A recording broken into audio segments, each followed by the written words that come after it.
On the morning of my sister's wedding, I dressed carefully, full of excitement and a little nervous energy. She had been planning this day for months, and though family tensions always lingered in the background, I wanted it to be perfect for her. I started my car and began the drive toward the venue, rehearsing in my head the words of support I would give her before the ceremony. Halfway through the drive, my phone buzzed with a message from our parents. Curious, I glanced at the screen. The message was short and sharp. Asterisk, turn back now. Don't come to the wedding. Asterisk. At first, I thought it was a mistake. Why would they send something so cruel on such an important day? I pulled over, my heart racing. I read the message again, certain my eyes were deceiving me. But no, the words were still there. Confusion turned into dread. Had something happened to my sister? Was there an accident or a sudden emergency? I quickly called them, but the call went unanswered. After several attempts, I finally got through to my mother. Her tone was cold, distant. She said my presence wasn't welcome at the wedding, that it would be better for everyone if I stayed away. No explanation, no reason. Just dismissal, like I was some unwanted guest. My hands shook on the steering wheel. I felt betrayed. 4 years, I had sacrificed for my family.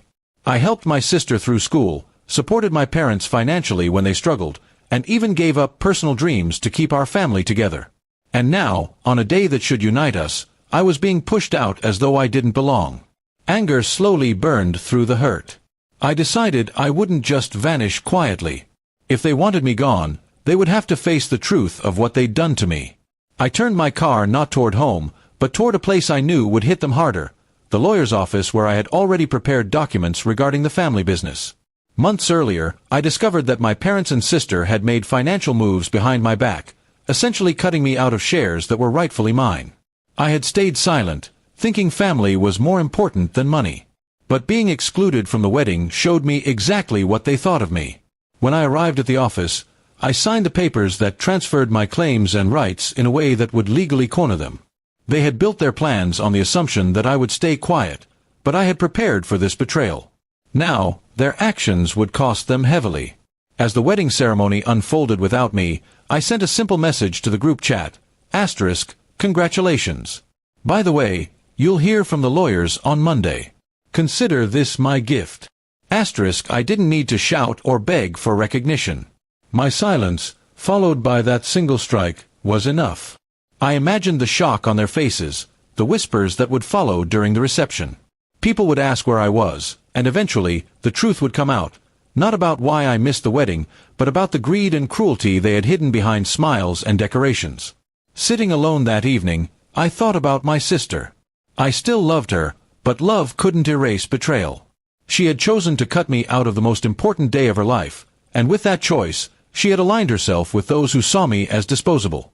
The revenge wasn't about destroying them, it was about reclaiming my dignity.